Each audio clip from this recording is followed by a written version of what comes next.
about to hear is true. Only the names have been changed to protect the innocent. Fatima Cigarettes, best of all long cigarettes, brings you Dragnet.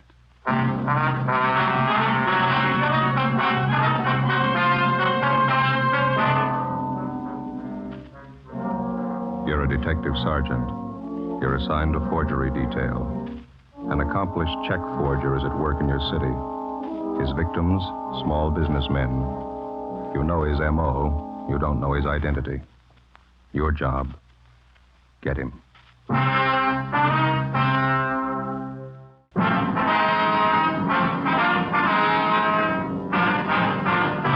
Dragnet, the documented drama of an actual crime.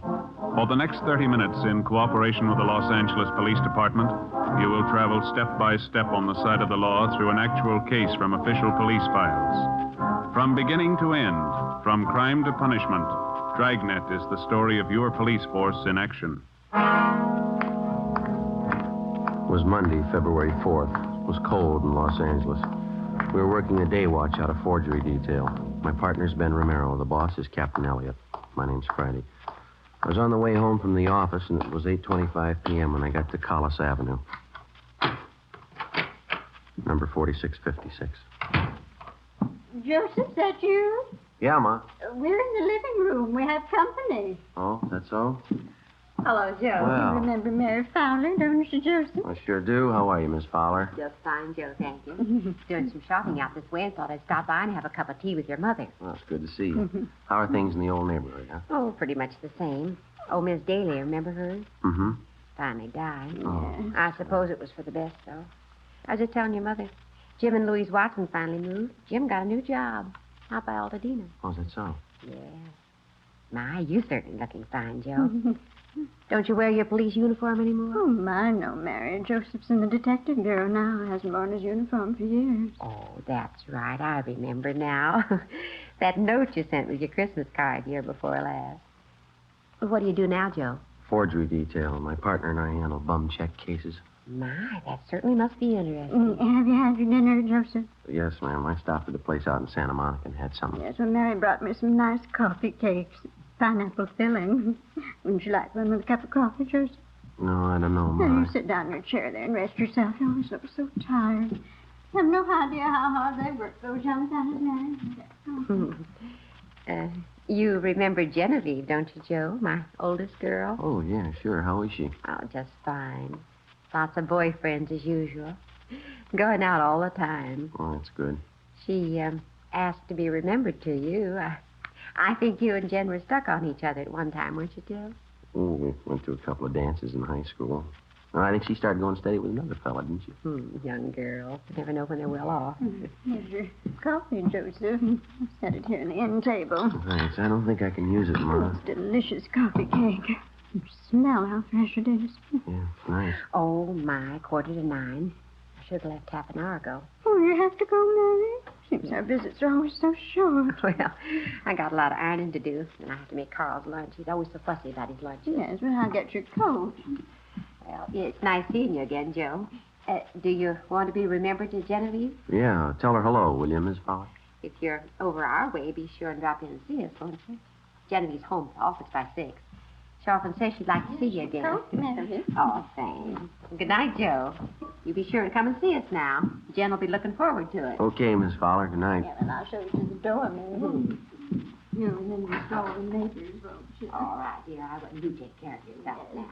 Good night. Good night, Mary. Nice person, Mary. She's having a hard time trying to find a husband for Genevieve. Yeah. Hey, Ma, I'm not very hungry. I can't eat now. Oh? It seems such a shame to waste. That lovely coffee cake. Been you still in the same case? Yeah, same one.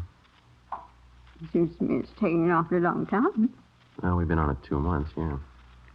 I'll never understand it. Why people write bad checks. Always get caught. Well, it's easy living while it lasts. Now, you know what the man's handwriting is like. Don't you know who the man is? Well, we think so, Ma. We're not sure. There's hundreds of check men who work almost alike. Some of them even look alike. There's always a big enough field to pick from. Our problem's picking the right one. No, I don't know much about it, but the whole thing seems kind of silly to me. How's that? Hmm. What's this man supposed to be doing? Going around your small neighborhood stores, cashing $15 and $20 checks? Well, if he got himself a job, he could probably earn that much in one day doing good, honest work. Yeah. Say, Ben didn't call before I got home, did he? Mm-hmm. Wasn't he with you? Oh, he was going to interview one of the bum check victims on his way home, a grocery store owner down in Highland Park. It might be him now. Oh, now, don't hang on that phone, Joseph. Your coffee will get cold. Yeah. Friday talking. This is Ben, Joe. Got a partial identification from that grocer's. Nothing great. Which mugshot did he like? Stanley Bubeck. Grocer thinks it might have been the guy who pushed the check. He can't be sure. 33 bum checks passed. Same M.O. Not one positive identification. Something's phony, isn't it? It's got me stopped. We know the endorsements on every one of those checks was written by the same guy. Used practically the same story on every one of his victims. Yeah. Those 33 people are either blind or they're kidding us. Well, there's only one other answer. Huh? We're looking for the wrong man. For 2 months and 2 days in different shopping districts throughout the city, a man described as well-dressed and middle-aged had been passing worthless checks on independent neighborhood businessmen. Most of the victims were proprietors of small shops, meat markets, liquor stores, grocery stores. In none of the cases was the check written for more than $25. With the help of the stats office and our record bureau, we'd gone through the list of experienced checkmen until we found one man whose description and M.O. matched perfectly with that of the suspect. The man's name was Stanley Bubeck. We can't locate him, Captain. Another thing, we can't get a positive identification from any of the victims. And find a suspect they can identify. You've been tracking the guy for 2 months. What's the big mystery? Well, we tabbed the man as Stanley Bubeck, and his record and his M.O., his description, they all tie in perfectly. Now we're not sure it's him. What do you mean? Well, if it is Bubeck, it's almost a sure thing that one of the victims could have made him on one of his mug shots. None of them can make up their minds. Look, maybe one of you two'd like to be captain of forgery for a day, sit in this office and listen to complaints come in over that phone about this guy, the front office, neighborhood businessmen's clubs, retail merchants. They tell me they're trouble, so I'm passing them on to you. Now, whoever this paper hanger is, we want him, and we want him fast. Lousy little $20 checks. We'd probably have a lot better target if he'd try something bigger. And don't think he and 100 other checkmen like him don't know that. You won't find him stealing company paychecks and flooding the town with paper. They take it from the little guy, and they take it in small amounts, but add up those small amounts at the end of the year, and they'll scare you. Yeah, that's the rotten part about it. None of those victims can afford a bad check. That grocer Donnelly stands on his feet all day and at a profit of $10, $15. He gets tagged with one bad check, and he's working for nothing. We've got bulletins out on the suspect. All the small businessmen in town have all been alerted. Excuse me. Captain Elliott. Yeah, okay, Don, right away. Don Myers. He went over the handwriting of those last 3 checks. Wants to see you. Okay. How about that special bulletin you got out to the prisons on Stanley Bubeck? Any replies? Nothing yet, Skipper. All right, stay on it. All right, let's go, Ben. It's a sour deal.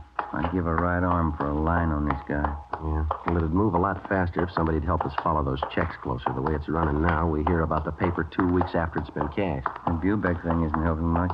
No use trying another line till we get it settled. Hi, Don. Oh, hi.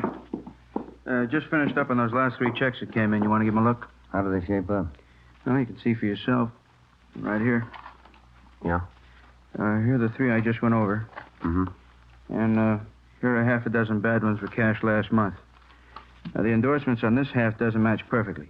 And those other 3? Well, I'd say they were endorsed by the same person. Now, look here. Huh? You can notice the capital letters. Now, he still handles them the same way. Disconnected from the other letters in the first name. See? Yeah. But he connects the capitals in the last name. See? Mm-hmm. Not very bright. Yeah. Not much doubt in my mind. All the other handwriting factors tie in. The form, skill, shading. They all match up. The movement, terminals, they're all the same for my money. Yeah, here, the way he writes the lowercase letters. Yeah, that cinches it for me. How's that done? Well, here. The inclination of the terminal stroke on the S. See it? Degree of slant above the horizontal is just about 55 degrees in all cases. Mm-hmm. Now, the finger movement and his capitals have plenty of freedom. They're not shaded much. Yeah. Nothing like this in his lowercase letters, though, you see? Here. Yeah, I think I know what you mean. Not much freedom here. Lots of shading. And the pressure on the lifts. Here. They match up. Mm-hmm. Same on the downstroke. No, I'd say the skill is medium in all cases. Embellishments, both class 2. No changes at all in the style? Oh, he made the signatures look a little different. All 8 factors match up, though. It's the same person. All we have to do is find him. Hey, how about this fellow Stanley Bubeck? I thought you had him tapped. Now, we're not too sure about him, but it's the only line we got to work on, so it'll have to do for now. Mm-hmm. Romero, the man in the office to see you and Joe. Name's Loomis. Right, Fred. Be there in a minute. Okay. Well, thanks, Don. We'll check you later, huh? Sure, okay. See you. Let's go, Ben.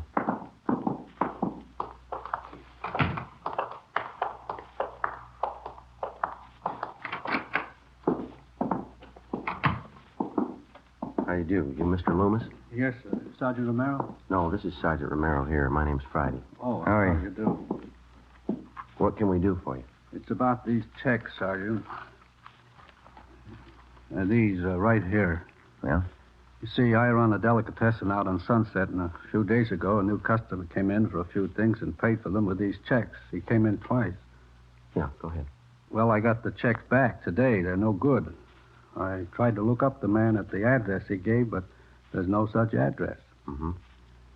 You can see one's for $15, the other one's for $20. Yeah. Reason I asked for you men is because I know the man who runs the drugstore across the street, George Holmquist. He had some bad checks about a month ago. He said you took care of them. Oh, yeah, I remember. Do you recall the man who passed these checks, Mr. Loomis? Yes, I think I do. He told me he was new in the neighborhood and he was looking for a place to trade. Well, I guess we're all anxious for new business. I took the checks. You got those mug shots there, Ben. Well, yeah. Here we are. Thank you. How about these men, Mr. Loomis? Any of them look anything like the person who passed the checks on you? No. Let's see. This one, yes, it does look like the man in a way. I don't know if I could be absolutely sure. Stanley Bubeck, same M.O. Beg your pardon? Well, it looks like you're stuck with a couple of bad ones, Mr. Loomis. Probably the same man who passed checks on your druggist friend. We're doing everything we can to run this man down. But what about the checks? Isn't there anything I can do about them? No, sir, I'm sorry. Not right now. We would like to have you make out a crime report, if you will, and would you leave these checks with us? Friday, Romero. Here's Mr. Loomis. This just came in for you. Reply from Salt Lake City, Utah on that bulletin you sent out on Stanley Bubeck. Yeah. He's been in jail for 5 months. We sent a request to Salt Lake asking them to question Stanley Bubeck if he knew of any forger who matched his description or used his M.O. Bubeck could tell us nothing. Wednesday, February 6th. We threw away the results of 2 months of investigation. We went back and started from the beginning. Despite all precautions and warnings, the checks kept coming in at the rate of half a dozen a week. The same M.O. was used. The same handwriting showed up in the signatures on the checks. Again, with the help of the staff and the statistician's office and the record bureau, we waded through hundreds of names of known checkmen and compiled a new list of 38 possible suspects.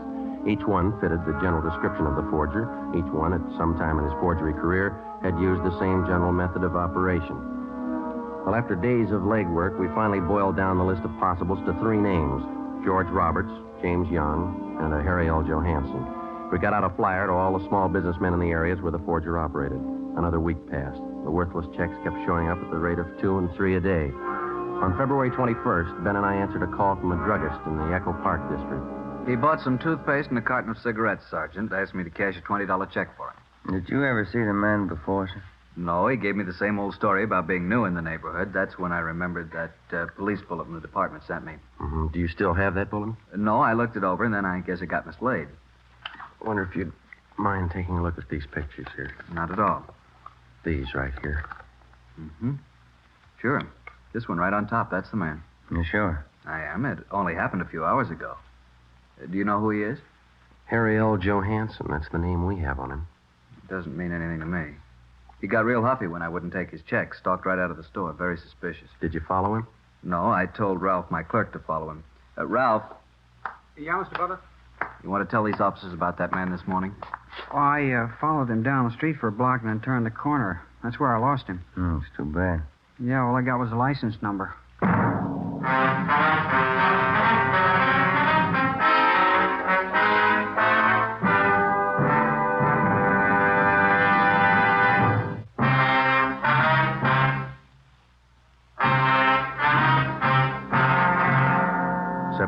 21st, Thursday, 3 p.m. We took the license number, which the drugstore clerk had given us. We went back to the office and checked it through DMV. We found the car was registered to a Russell Burroughs on Pico Boulevard. We checked him out. He told us that he had loaned his car the day before to a friend of his. He identified the friend as Harry L. Johansson and gave us his last known address, 614 Elderwood Avenue. We got out a broadcast on the car. The Elderwood Avenue address turned out to be a single-story wooden frame house in the southern part of the city on the edge of the industrial district. It needed a coat of paint. A woman in her elderly 30s answered the door and identified herself as Mrs. Johansson. She invited us into the living room. There was a baby playing on the floor. I don't expect my husband home for another 2 weeks, Sergeant. He's a cosmetic salesman.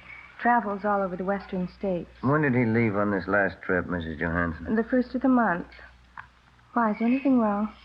What's the name of the cosmetics company that your husband works for? Harrington Universal. Offices are down on East Main. Mm-hmm. Do you know a friend of your husband's named Russell Burroughs? Yes, I do. He's kind of a friend of the family.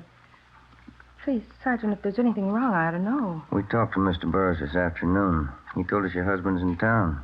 Burroughs loaned him his car. Harry? That's silly. He's still on the road. He'd certainly let me know if he was coming back early. You sure of that, ma'am? Would you excuse me a minute, Sergeant? I'll have to put the baby to bed. Certainly, ma'am. Come on, Bonnie. I'll be back in a minute. Kind of a funny setup, isn't it? How do you mean? Well, if Johansson's pushing bum checks, the money isn't going into his home here. Wife doesn't act like she knows anything. Seems cooperative. Afraid we're going to have to level with her if we're going to find out anything, huh? Mm-hmm. You sure got a cute little girl. I'm sorry, Sergeant. It's perfectly all right. Just a few more questions. Is it possible that your husband could be in town and you might not know it? I mean, could he be staying with a friend or some relatives? No, if Harry was in town, he'd come home. Why would he stay with anyone else? When did you last hear from your husband? Last week. He wrote from San Francisco. The letter's right there on the mantel. Oh, huh. Well, besides that letter, do you have any other samples of your husband's handwriting around the house? Well, I think so, yes. Where did you say you were from? Central Division, Forgery Detail. You investigate checks, bad checks? Yes, ma'am, that's right. And you know about my husband? His prison record, yes. Harry promised me he was through with all that. He gave me his word. Sorry, ma'am. About a month ago, he had some extra money. He wouldn't tell me where he got it. Look, Sergeant, maybe you've made a mistake. Maybe it's not Harry at all. You're not sure, are you? Did your husband use the phone much? I mean, for out-of-town calls, say? No. Just that one toll call, a Long Beach number, I think. He has a business friend down there he used to call. Do you know the number, ma'am? I can show you. It's on last month's phone bill. Please, Sergeant, if Harry's done something wrong, he did it for us. Me and the baby. Harry's not bad. Yes, ma'am. He's done something. He did it for us. Harry hasn't had it easy. He wanted to get things for the baby. Clothes, a better house. All he wanted was a little happiness. A little happiness. You had it wrong, ma'am. You don't buy it with bum checks.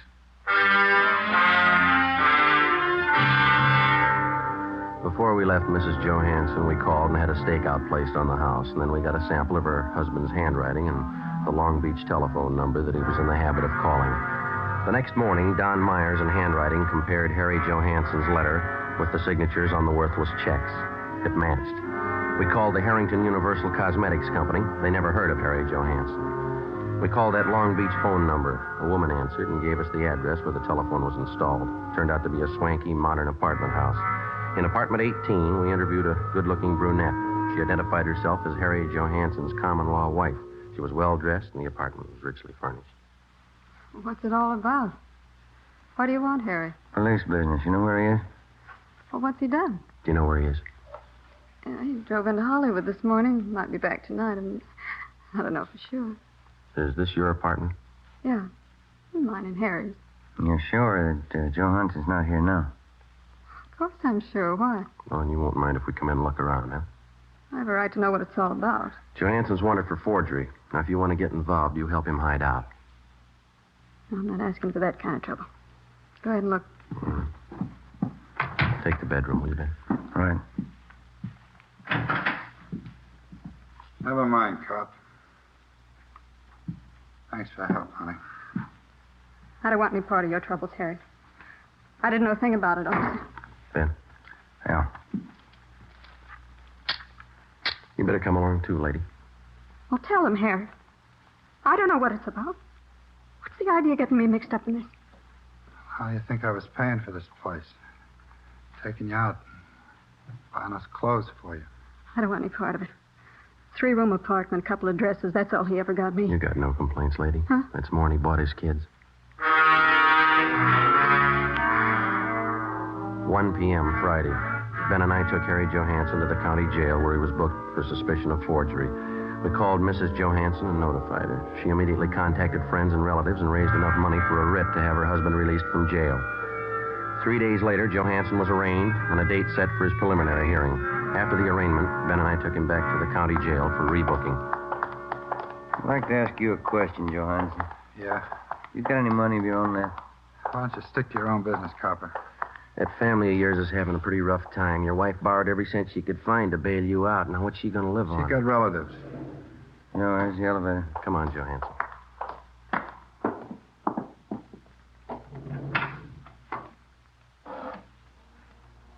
They're not going to put me back in Folsom. Not in 100 years. You've done 2 stretches already for hanging paper. You should have known better, mister. You got it all figured out, haven't you, Fuzz? Well, I'm not going back. Take it easy. You got a couple of more weeks on bail before the trial. Yeah. A couple of weeks. What's the matter with you? Don't you feel well? They won't get me back to Folsom. You're not making it any easier on yourself. All right, Archie.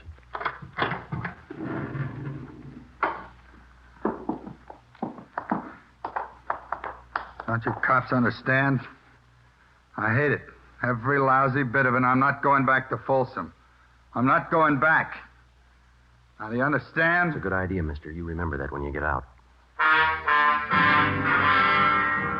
We booked Harry Johansson into county jail. His bail was continued, and he was released pending the trial. During the next week, along with the district attorney's office, Ben and I helped prepare the case against Johansson. 3 days before the trial opened, we had a phone call from Mrs. Johansson. She told us that her husband had disappeared. Well, there was nothing we could do until he actually failed to appear in Superior Court at the appointed time. On Monday, April 3rd, the case of the State versus Harry L. Johansson officially opened. The defendant failed to show. A bench warrant was immediately issued, and we got out a broadcast and an APB on the suspect. Stakeouts were placed in his house and at the apartment of his common-law wife. 2 days passed. No sign of him. Nothing, Joe. Bumley just checked it out. Yeah. How about those 2 ex-con pals of Johansson's? Did you check with them? Yeah, nothing there. I don't see how I can last out much longer. One suit of clothes, no money. You still got a checkbook. When did the skipper say he was coming back? On 7:30 tonight. 7:15 now. I get it. Forgery, Friday. Joseph, this is your mother. Oh, yeah. Hi, Ma. I forgot to tell you when you called earlier. You're supposed to be home tonight by 8 o'clock. What's that, Ma? Mary Fowler, she's coming over to visit tonight, and Genevieve's coming with her. Yeah, well, look, will you try to explain to them that I'm working and I can't get away? Huh? Well, all right, Joseph, I'll try. If I possibly can, I'll try to make it home by 10. Will that be all right? All right, Joseph, I'll see what I can do. Genevieve's going to be disappointed. Yeah. If I'm later than that, don't wait up for me, huh? Yes, all right then. Bye, Ma. Yes. Bye, Joseph. Oh, hi, Skipper. The call just came in. Yeah. They found Johansson. Captain Elliott, Ben, and I drove out the highway to the Tahunga Wash. We turned off and headed into the Mount Gleason area. Captain Elliott directed us onto a dirt road.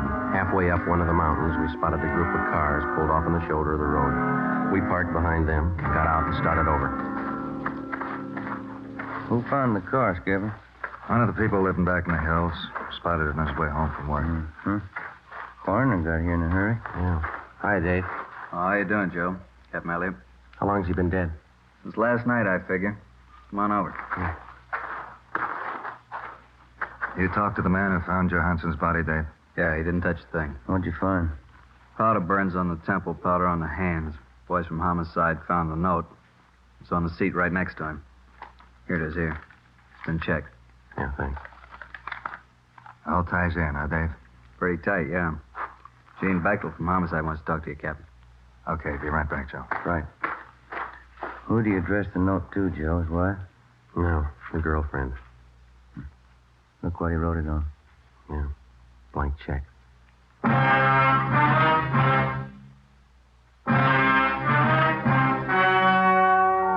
The story you've just heard was true. Only the names were changed to protect the innocent. On April 9th, an inquest was held in the coroner's office on the main floor of the Hall of Justice, Los Angeles, California. In a moment, the results of that inquest.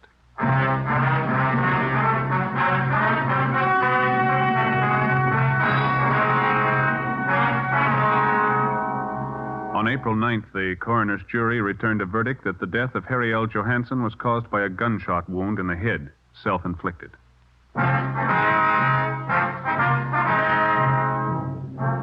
You have just heard Dragnet, a series of authentic cases from official files. Technical advice for Dragnet comes from the Office of Chief of Police W.H. Parker, Los Angeles Police Department. Fatima Cigarettes, the best of all long cigarettes, has brought you Dragnet from Los Angeles. Coming up, Duffy's Tavern. More good times on NBC.